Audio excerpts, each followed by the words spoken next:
Bonjour à tous, j'espère que vous allez bien. On se retrouve aujourd'hui pour une nouvelle vidéo d'horreur.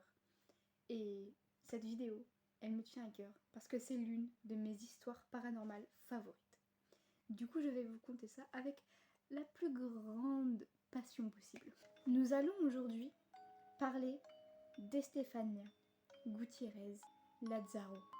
Estefania, c'est une jeune fille de 18 ans qui vit à Vallecas, au sud de Madrid. Depuis son plus jeune âge, elle s'intéresse au paranormal. D'ailleurs, son grand-père malade ne faisait que menacer sa mère, qu'il viendrait la hanter une fois qu'il serait parti. Malheureusement, suite à ça, son grand-père va décéder. Environ une semaine après, Estefania va participer à une séance de Ouija. Dans la cour de récréation de son lycée, elle va s'y adonner avec deux amies à elle, dont l'une d'elles va avoir perdu son petit ami dans un accident quelque temps avant. Elles vont alors tenter de le contacter au cours de cette fameuse séance. Elles ont fabriqué elles-mêmes une planche de Ouija avec un simple carton et un morceau de verre pour faire office de goutte. Leur professeur les surprend et leur confisque la planche. Il jette alors la goutte sur le sol qui, selon les dires des témoins, se brise en plusieurs morceaux. Il est dit que lorsque le verre toucha le sol et explosa, une grande fumée noire s'échappa de celle-ci. Estefania aurait respiré cette fameuse fumée. Elle commença alors à se plaindre d'étranges visions.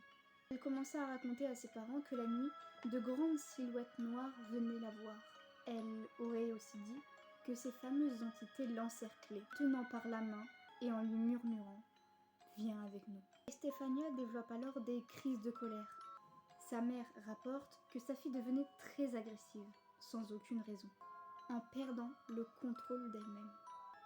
Ses parents, qui deviennent forcément inquiets suite à ces accès de colère, contactent un médecin, qui va les diriger vers un asile psychiatrique. Il est dit qu'elle adoptait une voix très grave, voire même rauque, en disant de terribles insultes, avant de convulser et de perdre connaissance. Les mois passent, et personne ne comprend ce qu'a Estefania. Elle est donc transférée dans un nouvel hôpital, mais sans succès. Le 14 août 1991, elle intègre l'hôpital Gregorio Marañón et tombe alors dans un profond coma. Elle décède ensuite brutalement, sans aucune explication. Après autopsie, les médecins déclarent que la cause est un arrêt cardiaque, sans vraiment être convaincus par leur verdict. La tourmente continue. Après la mort de leur fille, les démons semblaient encore rôder dans la famille d'Estefania. Une nuit, il est dit que les Gutiérrez entendirent une voix dans la salle de bain. Une voix qui pleurait. « Maman, maman ». Puis, après cela, ils entendirent des bruits dans la chambre d'Estefania. Et lorsqu'ils y pénétrèrent, la chambre était sans dessus-dessous, sans personne à l'intérieur. Les parents rapportèrent également d'étranges phénomènes dans leur maison. Par exemple, ils entendaient des rires, des voix ou encore des coups dans les murs ou dans les portes, appuyés par des problèmes électroniques et le vol de plusieurs objets. Un jour d'automne, les phénomènes se déchaînent et une photo d'Estefania brûle sans raison. Mais le plus étrange, dans l'incendie de cette photo, c'est que seul le visage d'Estefania brûle. Un soir, ses sœurs racontent avoir vu une ombre noire, sans yeux et sans bouche, rampant sur le sol. La police sur l'affaire. Éprouvée, la mère de famille contacte alors la police. Dans la nuit du 27 novembre 1992, elle déclare que sa maison est hantée. 5 policiers se rendent alors sur les lieux, sans prendre vraiment au sérieux cette déclaration qui leur paraît quelque peu loufoque. Mais malgré leur air dubitatif, ils recueillent plusieurs témoignages similaires. Tout d'un coup, la porte du salon se met à claquer et une explosion retentit, semblant venir de la terrasse. Après vérification, il n'y avait personne et rien n'avait explosé sur la terrasse. Le 14 octobre 1992, le reporter Chus Moran par la chaîne télévisée pour faire un reportage sur cette curieuse affaire. Un reportage qui sera diffusé au journal. Les policiers enquêtent sans trop de réaction. Et lors de leur entrée dans la salle de bain, une sensation de froid glacial donne alors aux enquêteurs la preuve ultime que quelque chose d'inhabituel se passe.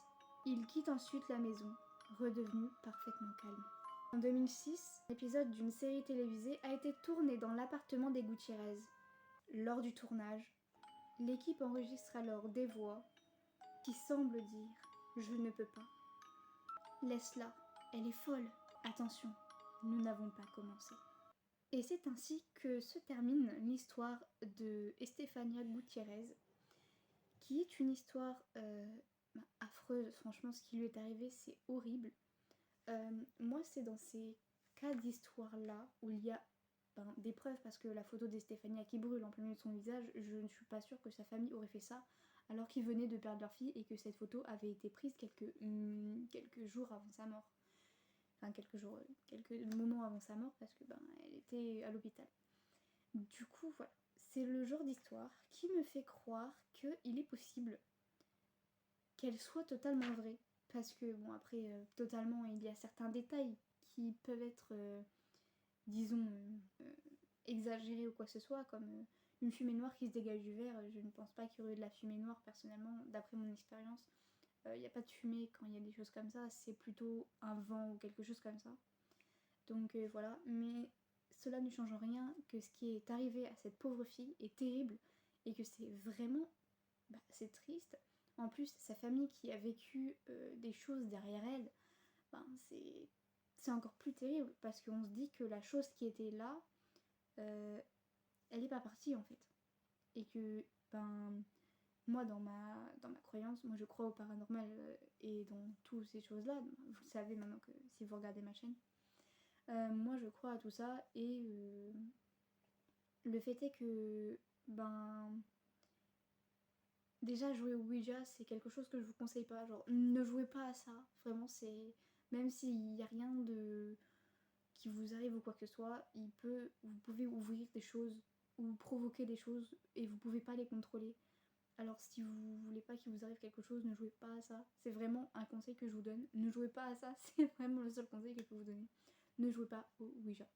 Le Ouija est quelque chose de vraiment, vraiment dangereux.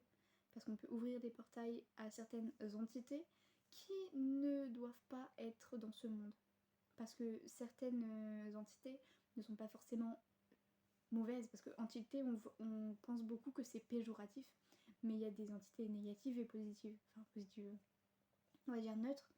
Parce qu'il y a des entités, disons, gentilles qui vont t'aider et tout comme ça. Il y a plusieurs témoignages de personnes qui ont regardé des choses comme ça.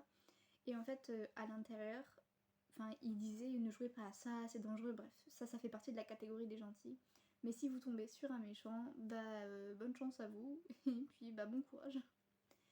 Voilà, j'ai bien aimé cette petite vidéo, elle m'a bien plu, j'espère qu'à vous aussi et que vous avez passé un bon moment. Je vous retrouverai pour une prochaine vidéo dans une dizaine de jours normalement où on parlera de quelque chose d'un peu différent du paranormal. Mais on reviendra, promis, ça sera un thread par mois.